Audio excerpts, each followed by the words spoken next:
So my folks completely hijacked my big moment, turned it into my sister's engagement bash. After that, I just cut them off. Then years later, I was running the show as CEO, and guess who came slithering back? They used my money to throw some big party, but then instead of celebrating my promotion, they announced my sister's engagement again. What did I say? It just wrecked the whole place. My name's Nancy Allen. I grew up in a quiet little town in Oregon. To everyone else, my family looked like the perfect picture of the American dream. You know, the house with the pretty lavender and that classic white fence, and family dinners that were all smiles under the fancy lights. But things were way worse than they seemed. My parents, Mark and Linda Allen, were all about the latest parenting trends, and I was their first kid. Dad, he was a software guy and loved math, always wanted some super smart kid. Mom told everyone she read like 40 books about kids before I was even born. So I came into the world with crazy high expectations, like everything was watched, measured, and tested like I was in some kind of science experiment. But when I turned 3 and still couldn't count to 20 or write my name right, Mom was so bummed out, it was easy to see.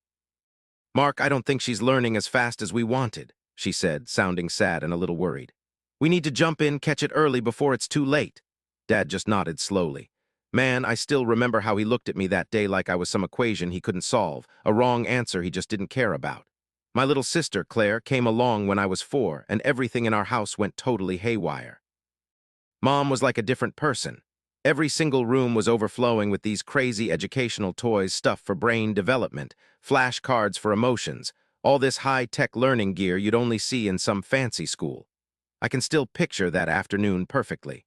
I was quietly playing with my Legos in the living room, and Mom walked by.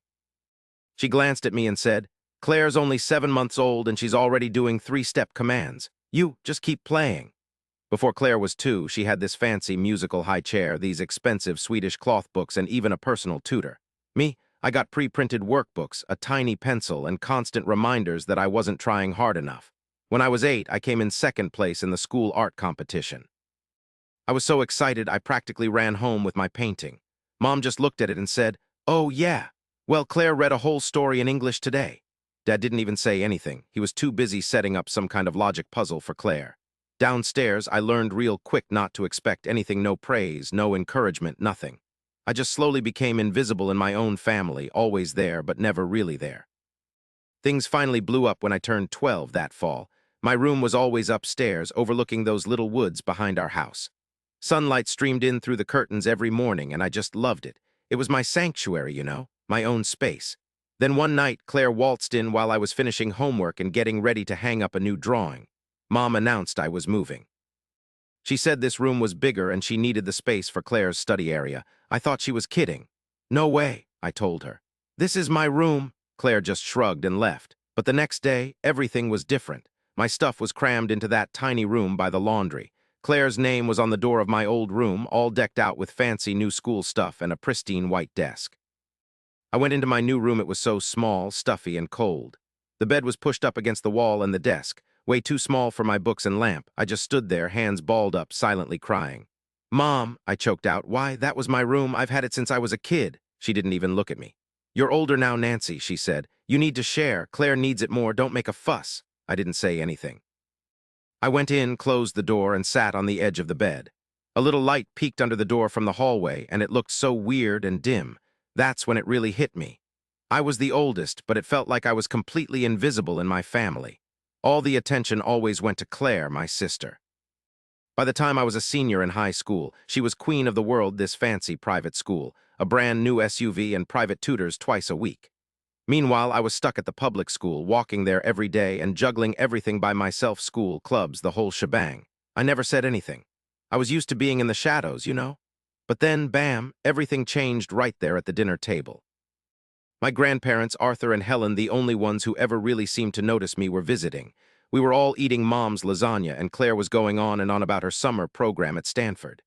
Grandma Helen said, "That's wonderful, dear," then turned to me.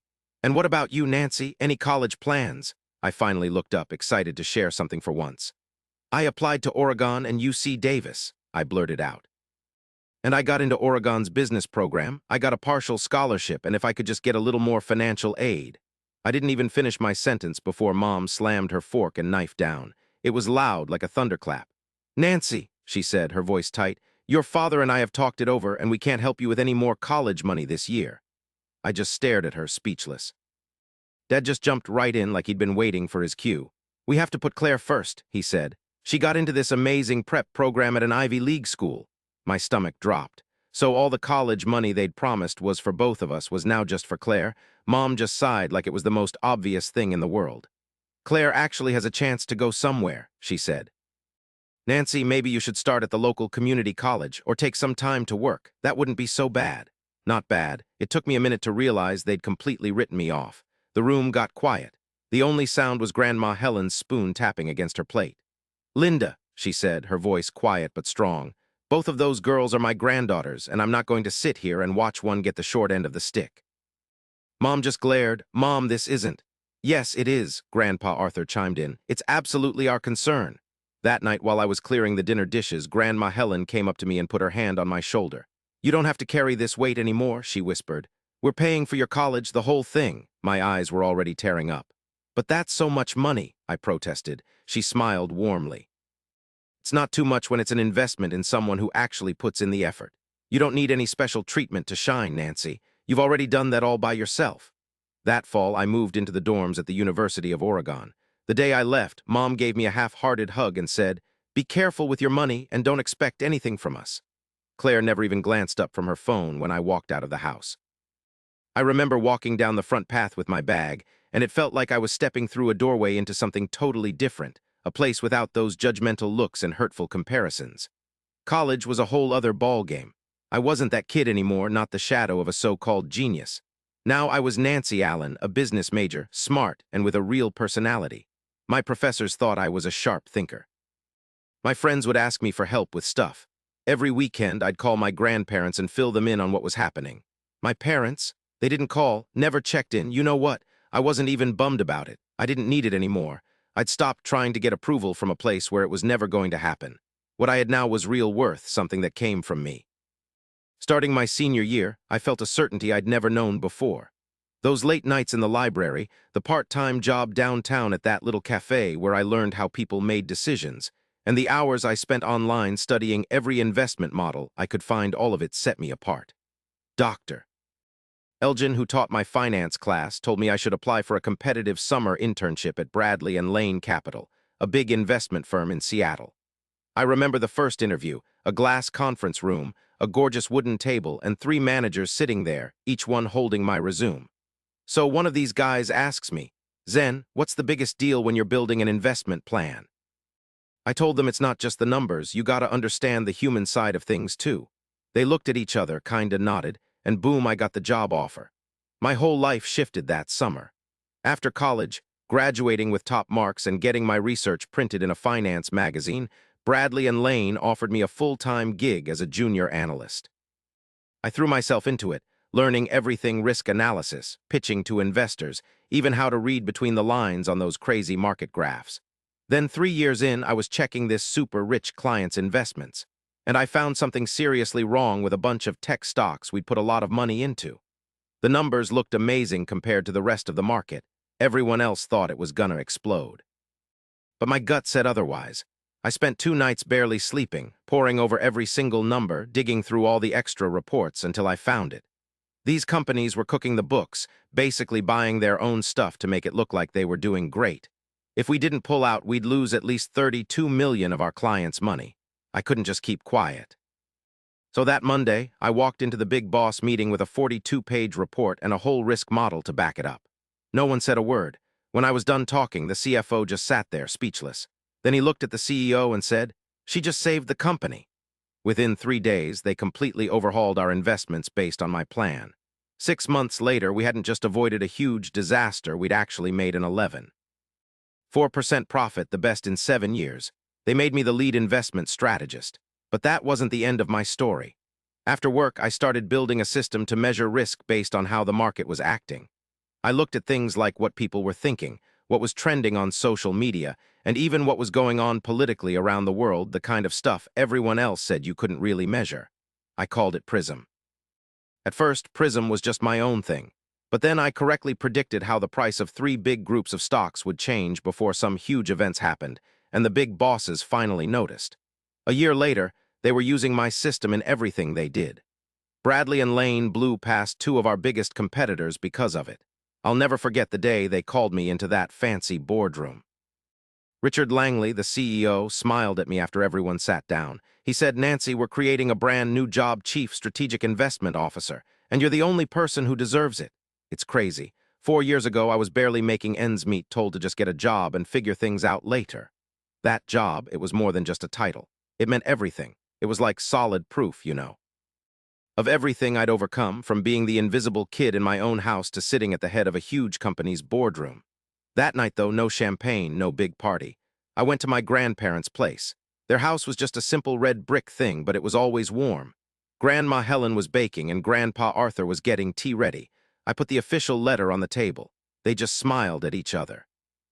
"Little Nancy," Grandpa said, "leading the charge now." I looked at him, then at Grandma, who was the first person to ever tell me I didn't have to be some amazing person to matter. For the first time, I didn't need anyone's validation. I'd already shown myself what I could do just by keeping going, never giving up, and believing in myself. After I took the job as Chief Strategic Investment Officer at Bradley and Lane, I knew I wanted to mark the occasion, but not with some fancy thing. I wanted a small, loving get-together with the people who'd always been there for me, my grandparents, a few close friends, and a couple of people I really trusted from work. When I told my mom about it, she was all, "You should let us do it. Have it at home, make it more personal. It'll be a chance for the family to get together."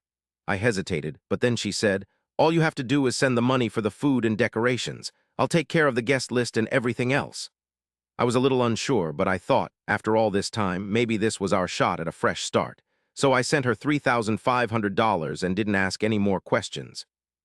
So a week later, I'm back in Salem at that old house where I grew up, trailing behind Claire like I always did. I couldn't believe what I walked into. It was like a movie set, all perfectly planned and fancy. The place was way nicer than I remembered. White orchids everywhere, fancy ribbons on the stairs, and you could smell this amazing food cooking. My grandparents were chatting with some relatives at the little bar. Claire came down the stairs in this stunning red dress, all done up and gorgeous. This tall, fancy guy was with her. I had no idea who he was.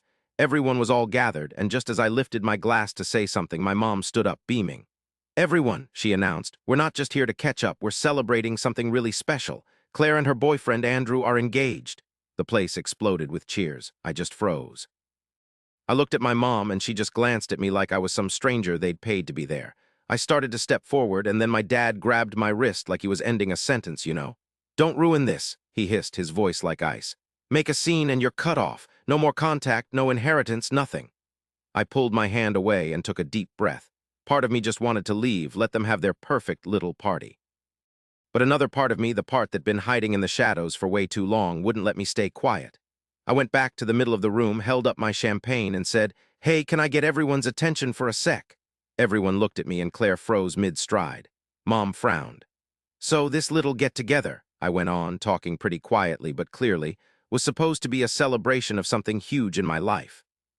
I just got the Chief Strategic Investment Officer job at Bradley and Lane, a big financial firm in Seattle." I stopped and looked around. "I'm the one who paid for this whole thing. Mom was supposed to organize it, and she didn't mention once that it was going to be a surprise engagement party." A bunch of people started whispering.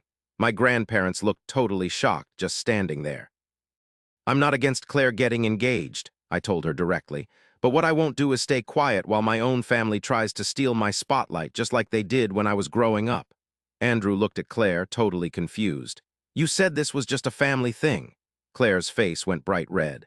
"Andrew, I just wanted to wait for the right time." He asked, his voice getting quieter. "You mean use your sister's money to make the big announcement?" "I came here hoping to feel like I belonged, not to watch someone get pushed aside in their own moment." He put his glass down and just walked away. Claire ran after him, but it was no use. The room went completely silent, and it was awkward. My dad was furious. "You need to know your place, Nancy," he yelled.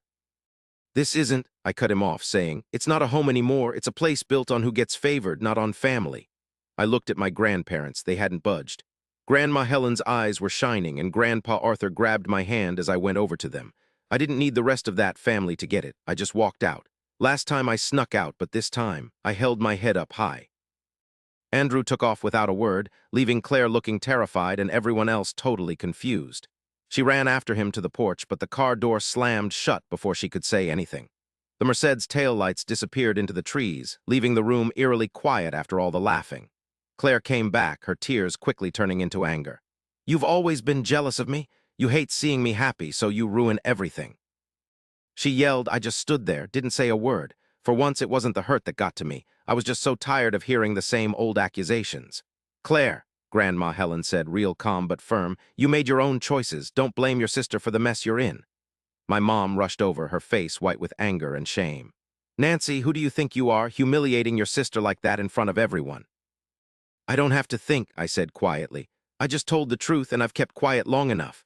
My dad grabbed Mom's arm, trying to stop her, but his eyes were furious.